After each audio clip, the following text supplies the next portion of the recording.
Class 10th के बच्चों का बहुत बहुत स्वागत है। आप केमिस्ट्री अकबर सर के साथ पढ़ने का कार्य कर रहे हैं। मुझे ये कहा गया है कि आपको केमिस्ट्री मुझे पढ़ाना है 10th में। मैं चाहता हूँ कि आप लोगों को संपूर्ण जानकारी रहे और जो छोटी छोटी चीज़ें जो छूट जाती हैं कई बार केमिस्ट्री में, वो संपूर्ण जानकारी आपको प्राप्त हो। लॉकडाउन इस समय लगा हुआ है। एचडीएस स्कूल आपकी आशा करता है कि आप घर पे रहें, स्वस्थ रहें और कोरोना जैसी महामारी और आपदा में आप घर पर ही स्टडी करने का कार्य करें। इसी आशा के साथ मैं अपनी क्लास को स्टार्ट कर रहा हूं। तो आइए देखिए, कल हमने किन किन टॉपिकों पे बात कर ली थी। एक बार मैं रिमाइंड कर देता हूं, सब लोगों को एक बार रिमाइंड हो जाएगा। कल मैंने जो बात की थी, कल जो मेरे टॉपिक के बारे में बात हो रही थी, मेरे कल टॉपिक बेटा जो कंप्लीट हो गए थे। सबसे पहले मैंने आपको अम्ल की परिभाषा बता दी थी, पहला टॉपिक हो गया था हमारा। दूसरा टॉपिक मैंने क्षार की परिभाषा आपको प्रमुख रूप से बताने का कार्य किया था। अम्ल की परिभाषा हो गई थी हमारी, क्षार की परिभाषा के बारे में हमने प्रमुख रूप से बात कर ली थी। इसके बाद अम्ल क्षार की परिभाषाओं में हमने दोनों की हमने प्रमुख रूप से पाई जाने वाली जो आधुनिक परिभाषा थी, दोनों की हमने प्रमुख रूप से पाई जाने वाली आधुनिक परिभाषा को भी प्रमुख रूप से पढ़ने का क्या कर लिया था, कार्य कर लिया था। इनके उदाहरण के ऊपर भी हमने बात कर ली थी। इस प्रकार से कल की क्लास हमारी पूर्ण रूप से कंप्लीट हुई थी। अब उसी के आगे हम पुनः अपने टॉपिक को आगे बढ़ा रहे हैं। आप देखिएगा, बहुत अच्छे टॉपिक्स मैं आपके सामने लेकर उपस्थित हूं और मैं आशा करूंगा कि सारे बच्चे जो हैं वह इन वीडियो को देखें और अपने नोट्स को अपने घर पर, जैसा मैंने लिखा हुआ है इसी भाषा में आप अपने घर पर बनाने का कार्य करिए, लिखने का कार्य करिए। क्योंकि जब स्कूल खुलेगा तो मैं इसको चेक करूंगा और ऑनलाइन भी मैं आपसे चेक करवाने का कार्य कर लूंगा। देखिए, यहाँ पे अब जो टॉपिक हम स्टार्ट कर रहे हैं वो है अम्ल तथा क्षार की प्रबलता। प्रबलता का मतलब समझ लो। अम्ल तो हम कल हमने बता दिया था, वे पदार्थ जो जल में घोले जाने पर H+ आयन प्रदान करने का कार्य करते हैं उनको क्या कहते हैं, अम्ल। और क्षार क्या कहलाते हैं, वे पदार्थ जो जल में घोले जाने पर OH- आयन प्रदान करने का कार्य करते हैं उनको क्या कहते हैं, क्षार कहते हैं।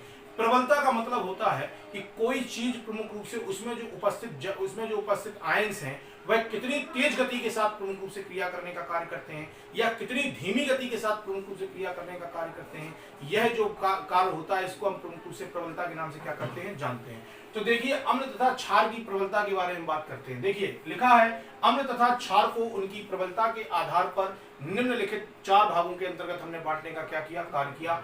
सबसे पहली परिभाषा आती है प्रबल अम्ल की। कौन सी परिभाषा आती है, प्रबल अम्ल। प्रबल अम्ल की परिभाषा क्या होती है तो मैं आपको बताऊं, बहुत सिंपल सी परिभाषाएं हैं।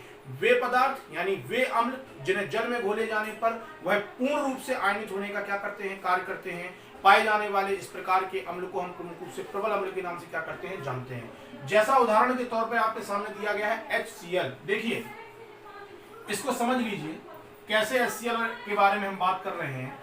देखिए, यहाँ पे जैसे प्रमुख रूप से हमने HCl ले लिया, क्या ले लिया, HCl। इसको हमने प्रमुख रूप से पाए जाने वाले किसके अंतर्गत घोलने का कार्य कर रहे हैं, जल के अंतर्गत हम इसको घोलने का क्या कर रहे हैं, कार्य कर रहे हैं। आपने HCl को जब जल के अंतर्गत घोलने का कार्य किया तो हमें यहाँ से प्रमुख रूप से प्राप्त होने वाली किसकी प्राप्ति होगी, H+ आयन की प्राप्ति होगी और प्रमुख रूप से पाए जाने वाले Cl- आयन की क्या होगी, प्राप्ति। देखिए, HCl जो है वह जल में प्रमुख रूप से पूर्णतः घुल गया।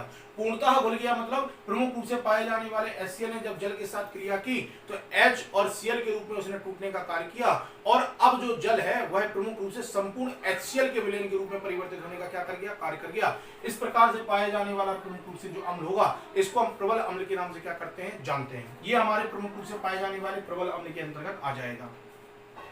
आगे देखिए, प्रबल अम्ल के बाद है दुर्बल अम्ल। दुर्बल अम्ल के बारे में क्या लिखा है, वे पदार्थ जिनको जल में घोले जाने पर वह पूर्ण रूप से आयनित होने का कार्य नहीं करते।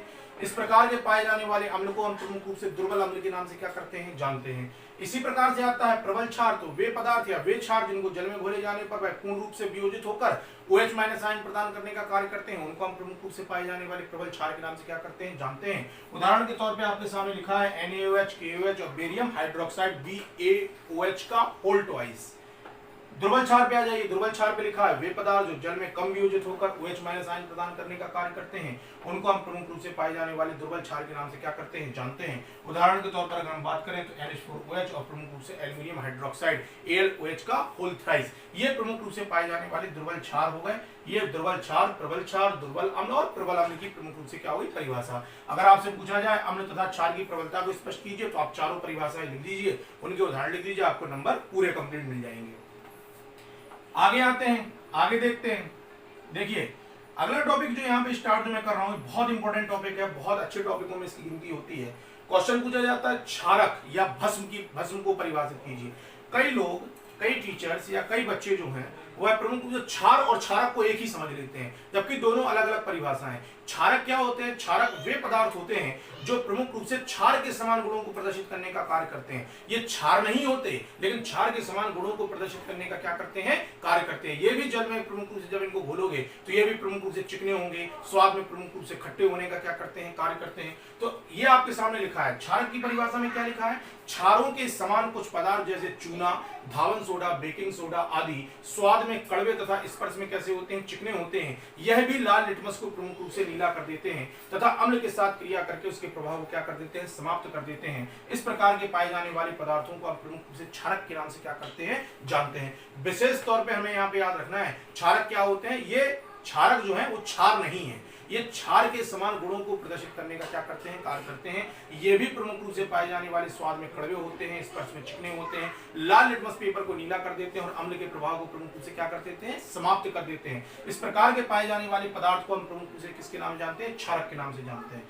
आइए नेक्स्ट परिभाषा देखते हैं क्षार की। बहुत सिंपल सी परिभाषा है। वे क्षारक, उन क्षारकों के बारे में बात चल रही है, वे क्षारक जो बिना किसी रासायनिक अभिक्रिया के जल में घुलने का क्या करते हैं, कार्य करते हैं। वे क्षारक जो प्रमुख रूप से पाए जाने वाले जल में किसी रासायनिक अभिक्रिया के फलस्वरूप घुलने का कार्य करें और प्रमुख रूप से हमें कौन से आयन को प्रदान करने का कार्य करें, OH- आयन को प्रदान करने का कार्य करते हैं। इस प्रकार से पाए जाने वाले जो पदार्थ होते हैं इनको हम प्रमुख रूप से क्षार के नाम से क्या करते हैं, जानते हैं।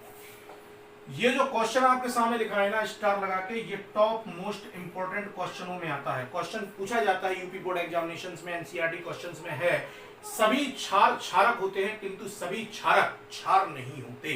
देखो बहुत सिंपल सी बात, देखो भैया क्षार तो वही होंगे, वही क्षारक क्षार होगा ना, बड़े ध्यान सुनना, वही क्षारक क्षार होगा जो जल में घुलने पर किसी रासायनिक अभिक्रिया के फलस्वरूप OH- आयन प्रदान करने का क्या करेगा, कार्य करेगा। मतलब उन्हीं क्षारकों को क्षार करें, उन्हीं क्षारकों को क्षार कहेंगे जो जल में घुलकर प्रमुख रूप से OH- आयन प्रदान करने का क्या करेंगे, कार्य करेंगे। ये हो गया। फिर इसके बाद आता है किंतु सभी क्षारक क्षार नहीं होते। तो भैया क्षारक के अंतर्गत गुण क्या पाया जाता है, क्षारक जो होते हैं ये क्षार के समान गुणों को प्रदर्शित करने का क्या करते हैं, कार्य करते हैं। ये प्रमुख रूप से जल में पूर्ण रूप से घुलने का कार्य नहीं करेंगे, OH- आयन प्रदान करने का कार्य नहीं करेंगे। तो भैया क्षार तो वही होगा, वही क्षारक क्षार होगा जो जल में घुलकर प्रमुख रूप से OH- आयन प्रदान करने का क्या करेगा, कार्य करेगा। तो सभी क्षार जितने भी होंगे, सभी क्षार जो होंगे वो क्षारक होने का क्या करते हैं, कार्य करते हैं। किंतु इनमें पाए जाने वाले सभी क्षारक जो होते हैं वो क्षार नहीं होते। इन दोनों परिभाषाओं के अंतर्गत प्रमुख रूप से इनके आंसर छुपे हुए हैं। परिभाषा में देखिए क्षार के बारे में लिखा है वही क्षारक प्रमुख रूप से पाए जाने वाले क्षार माने जाते हैं जो प्रमुख रूप से किसी रासायनिक अभिक्रिया के फलस्वरूप जल में घुलने का क्या करते हैं, कार्य करते हैं। वे क्षारक मतलब कुछ क्षारक ऐसे भी होते हैं जो जल में घुलकर प्रमुख रूप से OH- आयन प्रदान करने का क्या करते हैं, कार्य करते हैं। इन्हीं पाए जाने वाले क्षारकों को हम क्या कहते हैं, क्षार कहते हैं। और कुछ प्रमुख रूप से क्षारक ऐसे होते हैं जल में घुलने का कार्य नहीं करते, उनको हम क्षारक के नाम से क्या करते हैं, जानते हैं। अगली परिभाषा देखते हैं सूचक में। अगला देखिए सूचक के बारे में बात करते हैं। सूचक के बारे में तो लिखा है वे पदार्थ जो किसी रासायनिक अभिक्रिया के प्रारंभ होने एवं उनके समाप्त होने की जानकारी प्रदान करते हैं, उनको हम क्या कहते हैं, सूचक। मतलब कुछ पदार्थ ऐसे होते हैं जो रंग के परिवर्तन के आधार पर क्या करते हैं, किसी रासायनिक अभिक्रिया के प्रमुख रूप से प्रारंभ होने या उसके समाप्त होने की जानकारी प्रदान करने का क्या करते हैं, कार्य करते हैं। पाए जाने वाले इस प्रकार के पदार्थ जो होते हैं उनको हम क्या कहते हैं, सूचक के नाम से क्या करते हैं, जानते हैं। नोट लिखा है अम्ल क्षार सूचक, ये बहुत इंपॉर्टेंट परिभाषा है, टॉप मोस्ट इंपॉर्टेंट परिभाषा है। अम्ल क्षार सूचक किन्हें कहते हैं, तो लिखा है वे सूचक जो अम्लीय तथा क्षारीय माध्यम में रंग के आधार पर रासायनिक अभिक्रिया की सूचना प्रदान करने का कार्य करते हैं। इनको हम प्रमुख रूप से पाए जाने वाले अम्ल क्षार सूचक के नाम से क्या करते हैं, जानते हैं। अगली परिभाषा आ जाओ सूचक के प्रकार में, तो लिखा है सूचक को निम्नलिखित कितने भागों में बांटा गया है, 3 भागों में। नंबर 1 सबसे पहला है लिटमस पेपर। लिटमस पेपर 2 प्रकार का होगा, मैंने केमिस्ट्री लैब में आपको दिखाया है। एक होता है नीला लिटमस पेपर, एक होता है लाल लिटमस पेपर। याद रखिएगा लिटमस पेपर के अंतर्गत लिखा है लिटमस एक प्राकृतिक सूचक है जो थैलोफाइटा समूह के लाइकेन से प्राप्त किया जाता है। यह अम्ल एवं क्षार के रंग के परिवर्तन के आधार पर सूचना प्रदान करता है। इस प्रकार का जो पेपर होता है इसको हम प्रमुख रूप से लिटमस पेपर के नाम से क्या करते हैं जानते हैं। इसमें ये वर्ड बहुत इंपॉर्टेंट है, ये वर्ड, ये क्वेश्चन बहुत पूछा जाता है, मैंने इसलिए इसको रेड से लिखा हुआ है। क्वेश्चन पूछा जाता है लिटमस पेपर का निर्माण किससे होता है, तो थैलोफाइटा समूह के अंतर्गत पाए जाने वाले जो लाइकेन होते हैं उनके द्वारा प्रमुख रूप से पाए जाने वाले लिटमस पेपर के निर्माण का क्या किया जाता है, कार्य किया जाता है। दूसरी परिभाषा देखें, फिनोप्थलीन के बारे में हम बात करते हैं। देखिए फिनोप्थलीन जो होता है, फिनोप्थलीन क्या होता है, यह एक अम्लीय सूचक है। यह एक अम्लीय सूचक है जो अम्लीय विलयन में रंगहीन जबकि क्षारीय विलयन के अंतर्गत प्रमुख रूप से गुलाबी रंग प्रदान करने का क्या करता है, कार्य करता है। इस प्रकार का पाए जाने वाला सूचक जो होता है इसको फिनोप्थलीन के नाम से क्या करते हैं, जानते हैं। अगला आ जाइए मेथिल ऑरेंज पे, लास्ट परिभाषा। यह एक क्षारीय सूचक है जो क्षारीय विलयन में हल्का पीला हो जाता है और अम्लीय विलयन में प्रमुख रूप से गहरा लाल रंग प्रदान करने का क्या करता है, कार्य करता है। मतलब ये क्षार है तो ये किसमें प्रदान करेगा सूचना, अम्लीय माध्यम में, और फिनोप्थलीन जो है वह एक अम्लीय सूचक है तो वह क्षार के आधार पर प्रमुख रूप से सूचना प्रदान करने का क्या करता है, कार्य करता है। इस प्रकार से हमारे सूचक जो होते हैं वह प्रमुख रूप से कंप्लीट होने का क्या करते हैं, कार्य करते हैं। कल मैं आपको ये बताऊंगा कि ये सूचक किसी विलयन के अंतर्गत रंग कैसे परिवर्तित करने का कार्य करते हैं। कल मैं आपको एक सिद्धांत सिखाऊंगा, क्विनोनाइड सिद्धांत। ये बहुत इंपॉर्टेंट सिद्धांत है, बहुत अच्छा सिद्धांत के रूप में इसको गिना जाता है। तब तक के लिए आप इस वीडियो को देखिए, लाइक करिए, शेयर करिए और प्रमुख रूप से जो चैनल है उसको सब्सक्राइब कर लीजिए ताकि आपको नए नए वीडियो सही समय पे आपको प्राप्त हो सके। तब तक के लिए बहुत बहुत धन्यवाद, बहुत बहुत आभार आपका।